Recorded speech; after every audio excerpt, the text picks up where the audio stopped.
Dibandingkan dengan suara ribut pasukan Kia, pasukan Kiuli seluruhnya tenang. Mereka sama sekali tak berada dalam jangkauan anak panah. Hanya terkadang ada beberapa prajurit bertenaga besar yang dapat menembakkan anak panah ke arah mereka. Namun, tenaga anak panah itu sudah habis. Para prajurit pasukan Kiuli pun dapat dengan enteng menepis anak-anak panah itu ke samping. He Qian adalah jenderal penjaga tembok kota. Seharusnya ia menjaga pintu gerbang. Akan tetapi, pasukan Acu di hadapan matanya hanya mengepung mereka dan tak menyerang. Apakah mereka tak dapat memenangkan pertempuran? Ia hendak membuat pasukannya turun untuk menyerang pasukan berkudanya. Dengan tak berdaya, ia melihat rekan-rekannya menyerang garis pertahanan musuh, membantu pangeran ke-14 merebut kekuasaan mereka. Namun, dirinya sendiri hanya dapat berjaga di sini. Setelah dengan susah payah didatangi musuh, musuh masih dengan bimbang berdiri di sana, tak mau turun tangan. He Qian benar-benar muka. Tepat pada saat ini, di depannya sudah orang prajurit berkuda mendadak berlari dari luar jangkauan anak panah sambil mengusung perisai, lalu meneriakkan sesuatu padanya dengan suara nyaring. He Qian tertegun, lalu memerintahkan agar seluruh pasukan tenang. Usianya sudah agak lanjut, pendengarannya tak terlalu baik.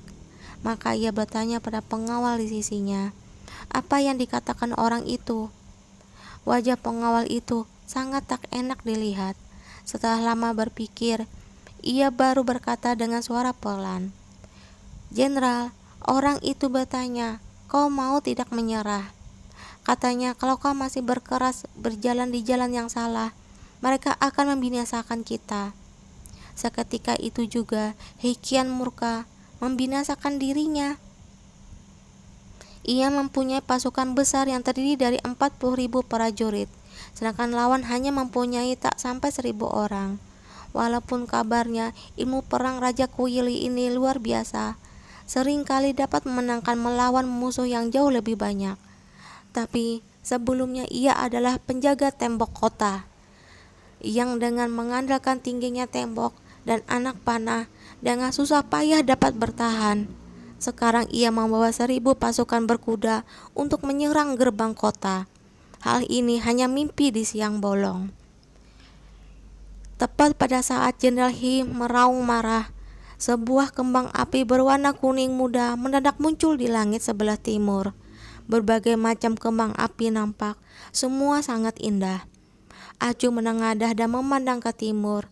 Setelah amat lama, ia baru dengan amat tenang berkata, "Baiklah, buka gerbang kota." Begitu mendengarnya, Ping An yang berada di sisinya langsung tercengang. Namun ketika baru hendak bertanya, ia melihat He Qian bertanya dengan serius, "Apakah kita akan memusnahkan seluruh pasukan musuh?" Acu mengernyitkan dahinya. Setelah menimbang untuk beberapa saat, ia berkata, "Coba lihat apa mereka berani melawan atau tidak." Begitu mendengarnya, mata Ping An terbelalak. Ia baru saja hendak bertanya, apa mereka sudah gila? Namun tiba-tiba mendengar He Qian berseru dengan suara berat. Seregu pasukan berpakaian jirah memukul kuda mereka agar maju. Di depan dan belakang terdiri atas 2 baris, seluruhnya berjumlah 40 orang. Tangan setiap orang memegang busur dan anak panah. Anak panah barisan depan membawa bungkusan kertas minyak, namun barisan belakang membawa anak panah berapi. Target, gerbang utara kota, regu pertama, menyerang sudut kiri atas. Regu kedua, menyerang sudut kiri bawah. Regu ketiga, menyerang sudut kanan atas. Regu keempat, menyerang sudut kanan bawah. Regu kelima, menyerang bagian tengah. Bersiap. 1, 2, lepaskan anak panah. Seketika itu juga anak panah barisan pertama melesat ke arah tembok kota yang tebal dan berat dengan suara berdesir. Di belakangnya, anak panah berapi barisan kedua menyusul. Tepat pada saat anak panah barisan pertama menancap di gerbang kota, anak panah berapi menembus setiap bungkusan sekertas minyak. Begitu angin kencang bertiup, api membesar pun menyala dengan segera meretak. Heki yang terpana lalu tertawa. Apa Raja Kyuli berencana untuk membakar gerbang kotaku? Hahaha, api kecil itu tak cukup. Akan tetapi, begitu suara yang terdengar, sebuah dentuman yang amat keras menggelegar. Sebuah suara ledakan yang amat besar membahana dari gerbang kota. Seluruh tembok kota pun bergoyang-goyang, seakan terkena gempa bumi. Asap hitam membumbung di tengah malam yang gelap, bagai selaksa kuda dan 1000 prajurit yang serentak bergerak. Tak lama setelah itu, dengan mulut menganga, Heike yang memandangi gerbang kota Zhenhuang yang telah dijaganya selama 20 tahun lebih hancur berkeping-keping. Dengan suara berdebam di tengah asap hitam yang bergulung-gulung, bersama dengan separuh tembok kota menjadi puing-puing. Gerbang kota Zhenhuang, kebanggaan Dakia yang diklaim tak bisa ditembus oleh 1.000.000 prajurit, saat ini seluruhnya terbenam dalam sejarah 300 tahun tak terkalahkannya. Regu ke-6 sampai ke-10 bersiap. Target bagian timur tembok kota. Regu ke-6. Suara Hekyo kembali berkumandang. Tak lama kemudian, dinamit yang kuat pun menghancurkan bagian timur tembok kota. Setelah 3 kali ledakan berturut-turut, lebih dari separuh gerbang utara telah ambruk. Saat ini, pandangan mata pasukan Kyuli telah terbuka lebar. Pasukan, lawan, dengarkan. 10 orang prajurit memacu kuda mereka ke depan. Tangan setiap orang itu membawa alat pengeras suara sederhana. Mereka pun berkata dengan suara nyaring, segera letakkan senjata, segera letakkan senjata. Berjongkok di tanah dengan kedua tangan di belakang kepala. Kami menerima penyerahan diri kalian dan akan membiarkan kalian tetap hidup. Pasukan lawan, dengarkan, segera letakkan senjata. Wajah Hekian kelam, mulutnya menganga. Bagaimanapun juga, ia tak habis pikir bagaimana 40.000 orang dapat dengan begitu mudah dikalahkan, bahkan sampai siap bertarung 1 lawan 1. Kenapa lawan hanya dengan menggunakan beberapa petasan dapat meledakkan gerbang kotanya hingga terbuka? Bagaimana di dunia ini bisa ada petasan yang begitu mengerikan? Kenapa dirinya tak pernah mendengar tentangnya? Acu memacu kudanya mendekat. Dari ketinggian, ia memandangi Jenderal Hekian yang turun dari menara gerbang kota. Dengan hambar ia mengangguk-angguk, lalu dengan amat tenang berkata, Jenderal He, kau sudah mengalah padaku. Hekian langsung hampir muntah darah karena putus asa. Tepat pada saat ini, dari arah timur debu berterbangan. Yuan Yu yang membawa 3.000 pengawal datang bagai guntur. Melihat semua yang ada di hadapan matanya, ia tercengang. Sampai melihat sosok Acu yang tak kurang satu apa pun, ia baru dengan perlahan menghembuskan napas lega.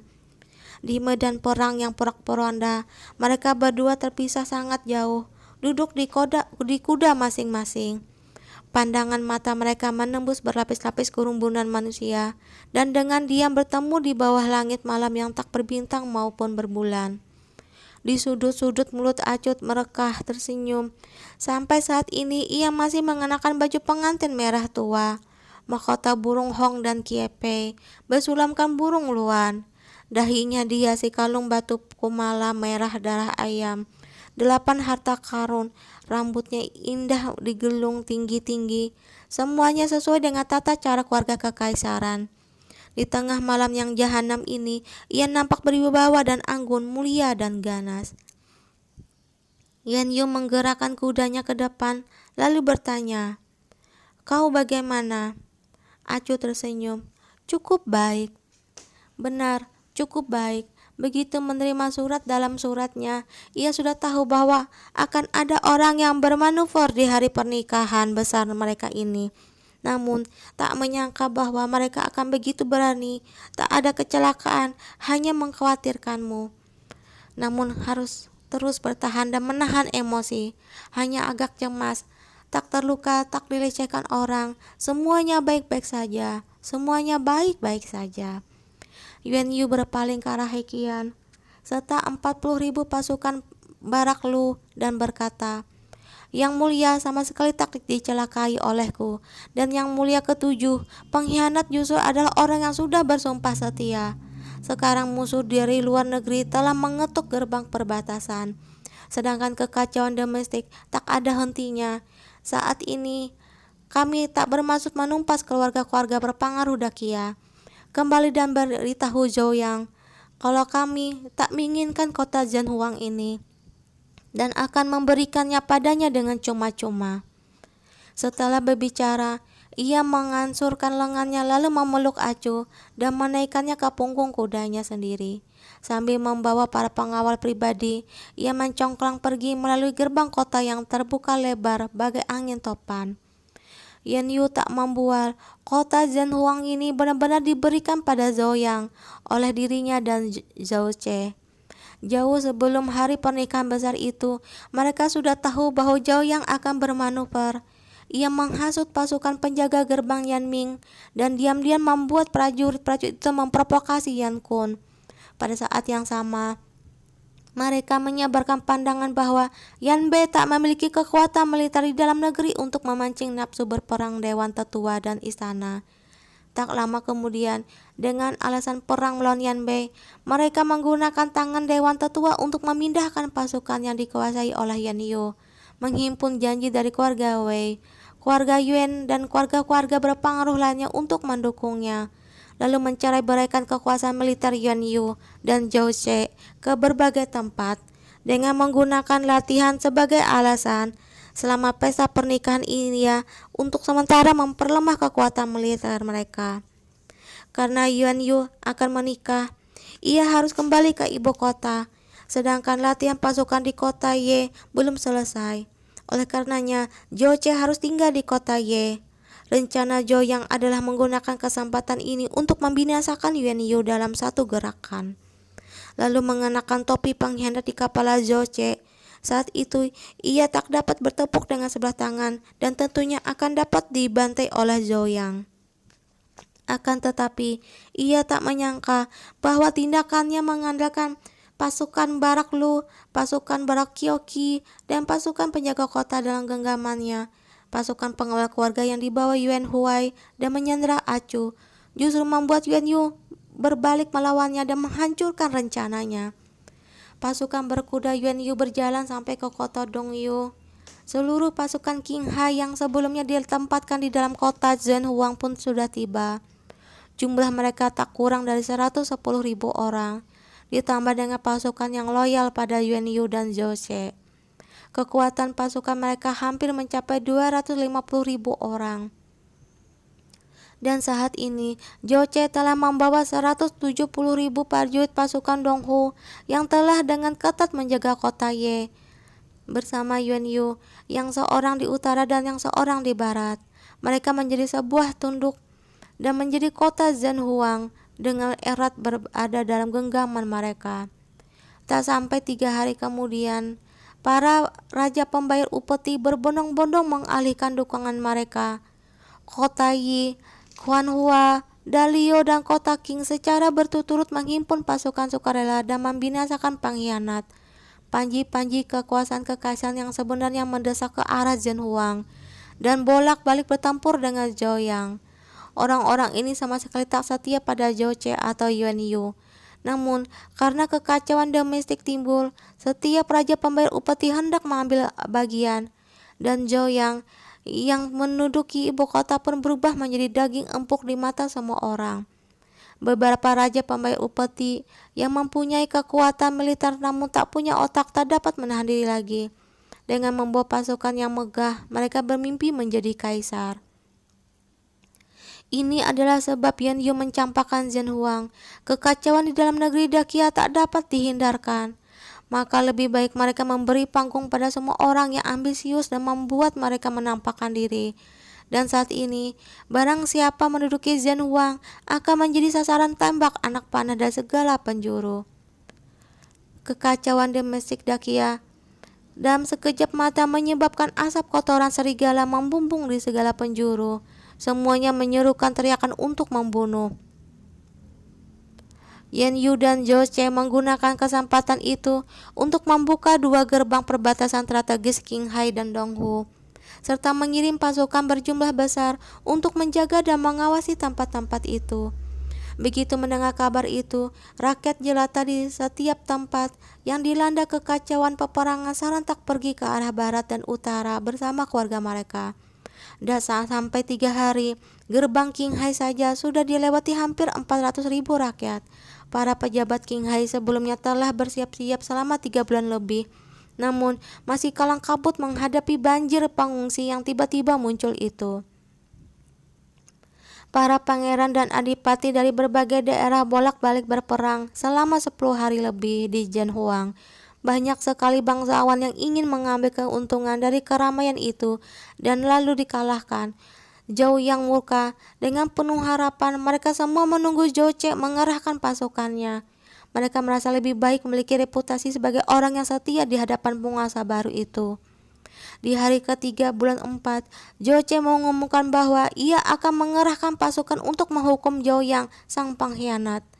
Siang hari itu, Yuan Yu memimpin 200.000 lebih pasukan menuju ke Zhenhuang.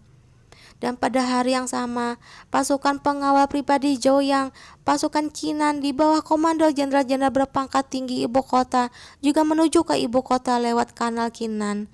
Setelah pangeran ke-17 Zhou Yi diamankan, 150.000 prajurit kembali jatuh ke dalam genggaman Zhou Yang. Dengan demikian, pertarungan di antara dua naga yang sudah bertahun-tahun memanas itu akhirnya dimulai dengan dahsyat di musim salju mencair ini.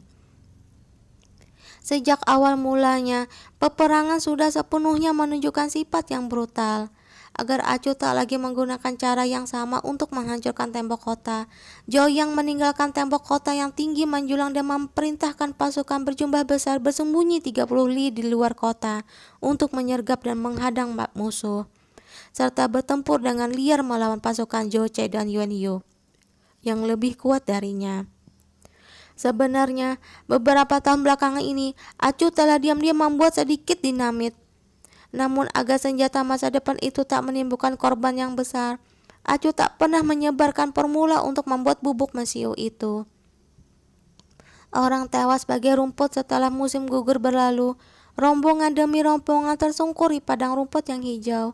Jeritan pilu sangkakala di sepanjang hari menggema di langit Dakia. Pemandangannya mengerikan bagai neraka. Bau amis darah segar bercampur dengan lumpur di segala tempat. Setiap hari setelah pertempuran berakhir, para tabib berlari ke medan perang sambil mengusung tandu. Namun tindakan yang paling banyak mereka lakukan bukan untuk penyelamatan, melainkan menikam prajurit yang terluka terlalu parah dan sekarat agar mereka dapat langsung meninggal dunia.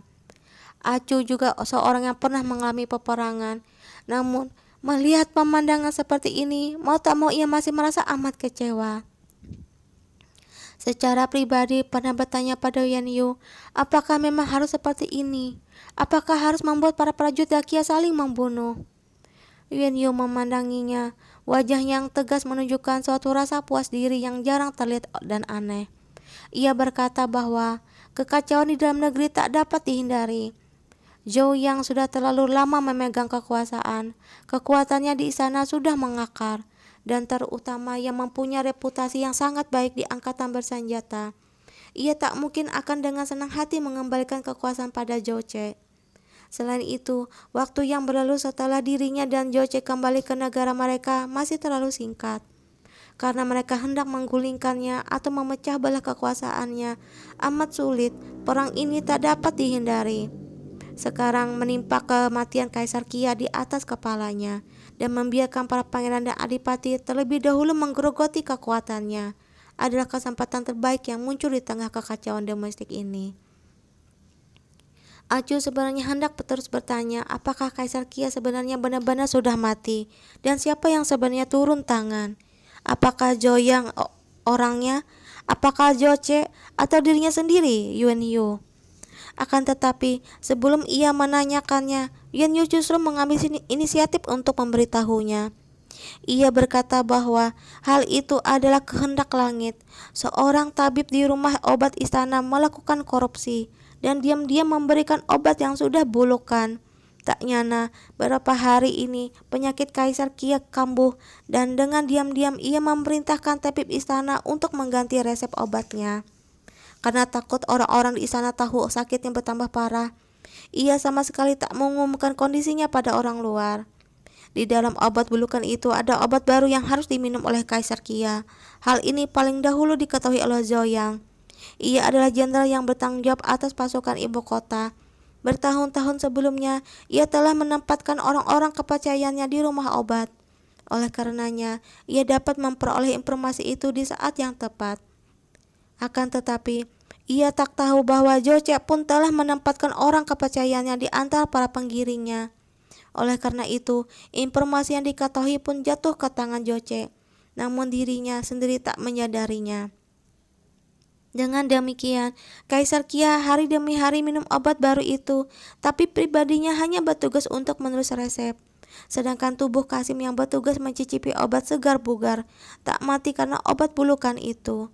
Namun Kaisar Kia yang rapuh itu akhirnya tewas di hari pernikahan besar Yuan Yu.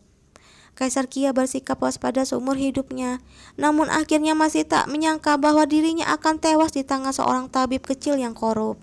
Dan kedua putranya jelas-jelas tahu mengenai hal itu, namun tak ada seorang pun di antara mereka yang hendak menyelamatkannya. Setelah Acu tahu, ia terdiam untuk waktu yang lama. Tak nyana, mau tak mau ia berpikir tentang Yan Kun.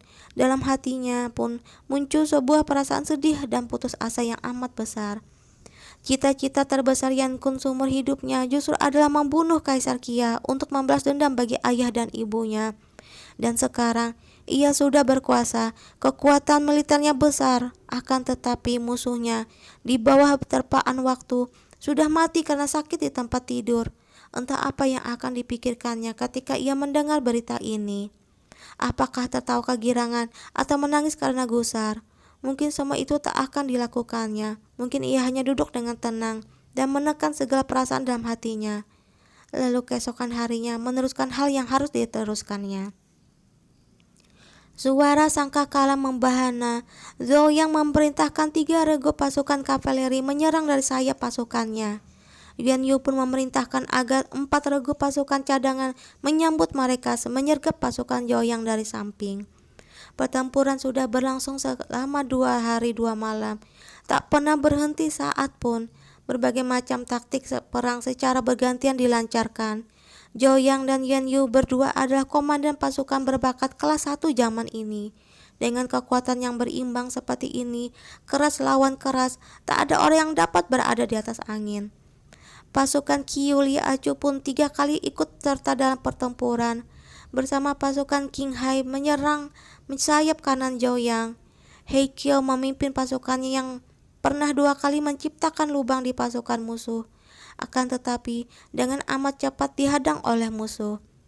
Siapapun bahwa pertempuran ini adalah perang memperebutkan kekuasaan kekaisaran. Sang pemenang akan dapat mewujudkan cita-citanya menaiki tahta. Sedangkan sang pecundang akan ditakdirkan mati tanpa kubur. Dan para pengikut mereka pun akan menerima nasib yang sama. Oleh karenanya, tak ada orang yang harus mundur. Walaupun harus menitikkan tetes air darah terakhir, mereka ingin mati di medan perang. Pagi-pagi di hari ketiga, Yuan Yu yang mengenakan pakaian jirah duduk di atas panggung. Ia berpidato tanpa menggelorakan perasaan publik, hanya mengunus golok lalu berseru pada bawahannya, "Ini adalah hari paling akhir. Setelah pertempuran ini, kita pasti akan masuk dalam catatan sejarah. Bunuh musuh, bunuh musuh." Jutaan tenggorokan berseru dengan suara berat. Acu berdiri di belakang semua orang. Setelah memicingkan matanya, memandangi lelaki yang dikelilingi oleh ribuan prajurit dan kuda itu, ia tersenyum memperlihatkan gigi yang putih bersih. Akhirnya, bertempur. Di padang belantara yang luas muncul bayang-bayang yang pucat, diikuti suara berat yang bagai guntur beredam di cakrawala. Sejauh mata memandang, di padang rumput itu pasukan Yuan Yu akhirnya berhadapan secara frontal dengan kekuatan utama Zhou Yang. 2 hari pertempuran yang sengit telah menimbulkan korban besar di kedua belah pihak. Akan tetapi, mereka masih berdiri di sini dengan semangat berperang yang berkobar-kobar. sama sekali tak mundur sedikit pun. Bayang-bayang itu dengan cepat meluas, bagai segumpal awan hitam, meluas dengan dahsyat di cakrawala, tak terlihat ujungnya. Di bawah cahaya matahari, bayangan itu membawa debur bergulung-gulung yang amat luas. Formasi penyerang yang terhimpun menjadi satu itu memandang pasukan Yen Yu dari kejauhan. 200 jang, 100 jang, 50 jang. Semakin lama semakin dekat. Kedua belah pihak seakan dapat mencium napas hangat yang berhembus keluar dari hidung kuda perang masing-masing. Aroma kematian menggema di medan perang. Burung gagak pemakan bangkai berputar-putar di angkasa, seringkali meneriakkan pekikan aneh yang tak enak didengar. Genderang perang bertalu-talu. Kaki-kaki kuda yang amat banyak dengan gelisah bergerak-gerak. Bumi tak hentinya yang bergetar. Suara itu merayap naik dari telapak kaki dan menerobos ke dalam sumsum tulang belakang, membuat ulu hati kedinginan. Pertempuran sengit berada di depan mata. Semua orang menahan napas mereka. Tangan mereka memegang ganggang pedang dengan erat, seakan hendak mengemaras gagang pedang itu hingga mengeluarkan air. "Serang!" Yuan Yu mengangkat kepalanya, dengan enteng menyampaikan perintah untuk menyerang. Dan pada saat yang sama, ketika ia menyampaikan perintah penyerang itu, di tengah pasukan Zhou Yang pun perintah yang sama diturunkan. Pasukan kavaleri di barisan terdepan menghunus golok mereka. Untuk sesaat, gerakan menghunus pedang mereka yang serentak membahana di bumi, serentak bagai seorang dewa yang sedang bersin. Angin dingin bertiup di padang rumput itu. Langit dan bumi luas tak terbatas. Darah kental meluncur di mata pedang. Dari kejauhan mengarah ke lawan, menantikan pertempuran hidup dan mati.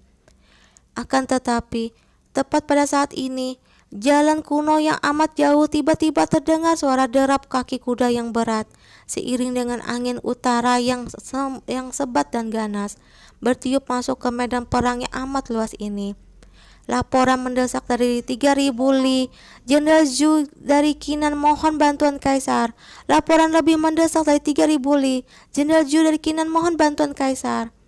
Kepala prajurit kurir kuda itu penuh debu. Dengan secepat kilat ia menerjang ke tengah medan perang.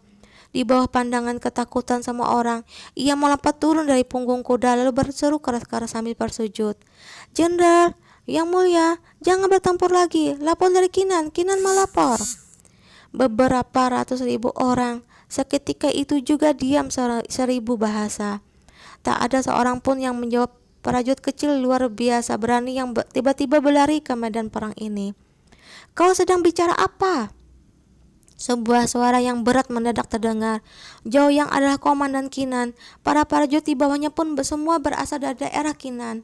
Mendengarnya ia maju selangkah lalu bertanya dengan suara rendah, "Yang mulia, selamatkan kami Yang mulia." Begitu mendengar Zhou Yang, prajurit kecil itu langsung kegirangan. Ia cepat-cepat berkata, "Yan Kun yang memimpin 4.000 pasukan telah menerobos gerbang, menyerang ke dalam negeri kita. Dalam 2 hari ini ia telah menyapu 19 provinsi. Seluruh Kinan sekarang telah di bumi hanguskan. Kau menyebar kabar bohong untuk menipu." Tangan Yuki memegang golok. Dengan mengenakan baju jirah ia duduk di punggung kuda. Dengan dingin ia berkata, "Pasukan penjaga gerbang Yanmin lebih dari 300.000 orang. Bagaimana mereka bisa membiarkan Yan Kun masuk tanpa suara ke wilayah Kinan?" Mendengarnya, semua mengiyakan. Acu menekan hatinya yang terguncang. Ia pun merasa bahwa hal ini tak masuk akal. Walaupun perang saudara sedang berkecamuk di dalam negeri, namun semua orang menyadari betapa pentingnya gerbang Yanming dan menyadari ancaman Yanbei. Oleh karenanya, tak peduli apakah Zhou Yang atau Jie, tak seorang pun di antara mereka memindahkan pasukan dari gerbang Yanming. Akan tetapi, beberapa hari belakang ini, bagaimana Yan Kun dapat menyerang gerbang Yanmin dan menyerang ke pedalaman Dakia? "Tuanku, Menteri Perang, yang diterobos Yanbei bukan gerbang Yanmin, melainkan gerbang Baizi." Dengan suara sedih, prajurit kurir itu berkata, "Biantang dilanda kekacauan besar. Putih Jing'an memberontak. berserikat dengan bawahan Raja Lama Jing'an, dan diam-diam membuka gerbang Tangho, memberi jalan pada pasukan Yanbei untuk masuk ke Biantang. Pasukan penjaga Tenggara Biantang seluruhnya binasa, ibu kota dalam bahaya. Dengan melewati Biantang, Yanbei berserikat dengan pasukan besar Huaisong dan menyerang pasukan penjaga gerbang Beiji kita. Pasukan Kinan penjaga gerbang Beiji telah seluruhnya dipindahkan. Sekarang pasukan Bairan tak lebih dari selak seorang. Menara pengintai sudah dihancurkan oleh prajurit pelapor yang dikirim Tuan Muda keempat Peng dari dalam kota, sehingga kabar tak dapat dikirim. Oleh karenanya, dalam waktu yang tak sampai 2 hari, seluruh Kinan telah jatuh ke tangan musuh. Dalam sekejap mata, suara daun-daun yang luruh di seluruh medan perang itu dapat terdengar. Angin utara berdesir dengan tenang, bertiup melewati medan perang yang membatu. Di hari ke-6 bulan ke-4 tahun 882 Bai Zhangli, sebuah kabar yang bagai lelucon mengguncang semua orang bagai petir di siang hari. Di hari ketiga bulan ke-4, Yan Kun yang memimpin 400.000 pasukan Yanbei dengan melewati Biantang menerobos masuk ke dalam Dakia. Seluruh wilayah Kinan jatuh ke tangan musuh. Sekitar 4 juta rakyat pun menjadi. Wei Suye menengadah. Sinar matahari yang berwarna merah bagai api bersinar ke dalam matanya. Warna merah sang mentari yang sedang terbit itu bagai darah yang cemerlang. Rumput liar berdesir, bergoyang-goyang dengan ganas. Genderang perang yang bertalu-talu bergemuruh di telinga. Beribu-ribu prajurit mengalir ke arahnya. Bayang-bayang kelabu itu bagai gelombang pasang yang menyelimuti bumi dari langit, sedikit demi sedikit menyelimuti seluruh medan perang. Sekujur tubuhnya bersimbah darah, wajahnya yang halus dan tampan telah dipenuhi bercak darah.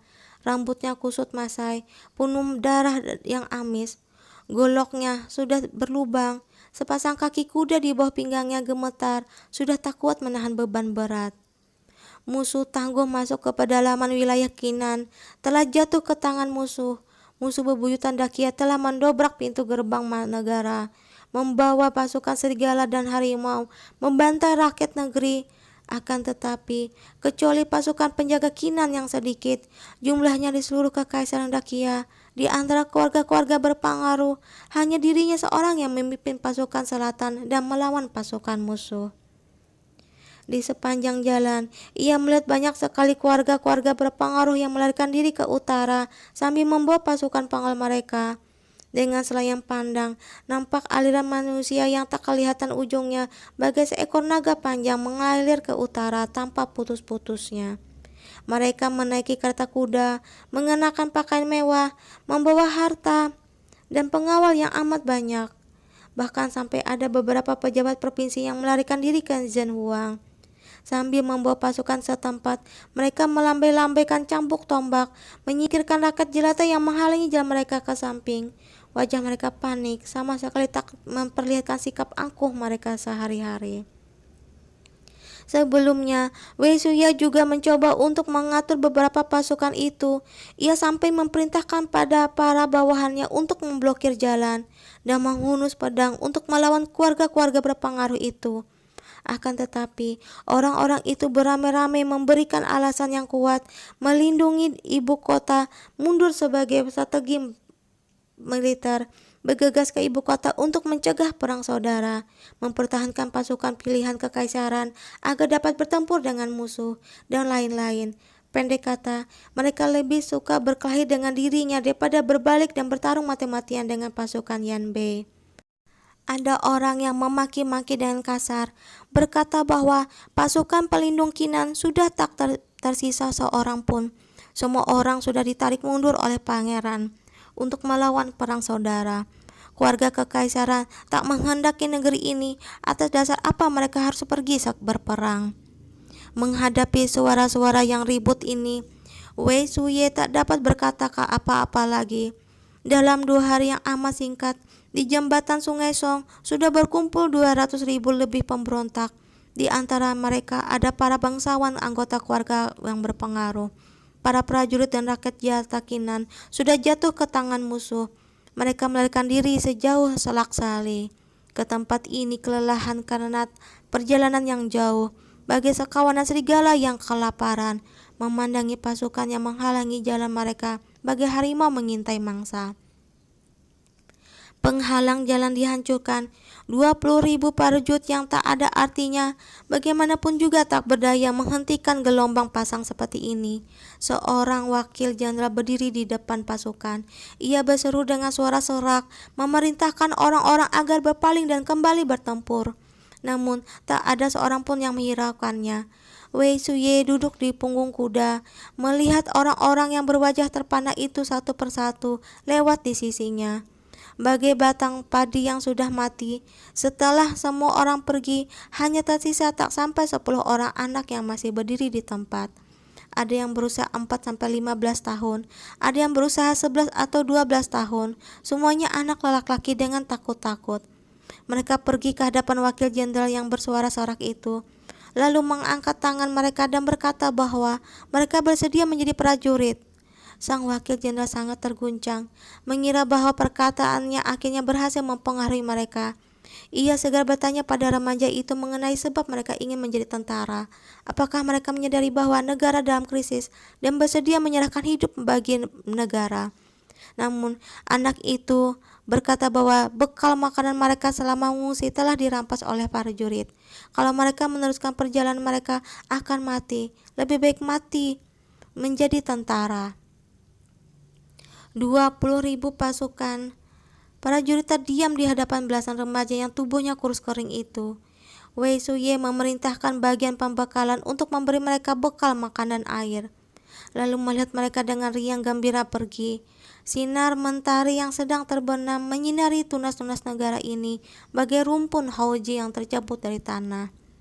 Setelah masuk ke wilayah Kinan, situasi semakin kacau. Ketika melewati sebuah kota kecil, seluruh kota ini sama sekali tak nampak tanda-tanda kehidupan manusia. Pasukan mereka seakan masuk ke dalam kota mati. Mereka hanya dapat mendengar suara langkah kaki mereka sendiri, begitu berat selangkah demi selangkah. Akan tetapi, ketika mereka tiba di lapangan kota kecil itu, mereka serentak terpana di tempat. Ini adalah lapangan roh jahat, penuh berbagai macam hukuman yang ganjil di sebatang pohon elm yang tinggi menjulang. Tergantung beberapa puluh mayat telanjang di tanah pun bertumpuk tulang belulang setinggi 2 orang yang sedang berbakar menjadi abu. Selain itu, ada amat banyak wanita telanjang. Dengan selayang pandang dapat dilihat bahwa mereka telah binasa dengan cara yang amat mengenaskan. Seluruh pasukan diam 1000 bahasa. Mereka semua adalah prajurit kawakan yang telah lama bertempur di medan perang. Pedang mereka telah menjilat darah dan seumur hidup telah membunuh orang yang tak terhitung banyaknya. Akan tetapi saat ini masih ada orang yang menangis tanpa suara menitikkan air mata seorang lelaki. Sebagai seorang prajurit, mereka tak bisa melindungi negeri mereka sendiri, tak bisa melindungi rakyat mereka sendiri. Apa artinya hidup mereka? Tanah air diluluh lantakkan, rumah-rumah diratakan dengan tanah pertanian yang subur di bumi hanguskan. Keramaian berubah menjadi puing-puing kota yang dulu subur makmur berubah menjadi kota mati tanpa tanda-tanda kehidupan manusia. Kehidupan yang rantainya berubah menjadi bangkai yang tak dapat berasa. Bau busuk menyerang lubang hidung, burung-burung elang berpusar-pusar. Bencana yang mengerikan ini juga adalah mimpi yang tak dapat diakhiri. Wei Suye tak dapat membayangkan kenapa pasukan Yanbei dapat bertindak dengan begitu kejam seperti ini. Perasaan duka dan gusar yang amat kuat bergejolak dalam dadanya. Ia menggenggam mata pedangnya erat-erat, punggung yang muda bagai sebatang tombak yang tegak lurus.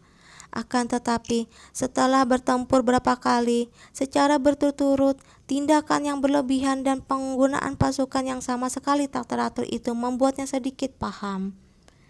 Oke teman-teman, sampai di sini dulu ya untuk hari ini. Kita lanjutkan lagi besok.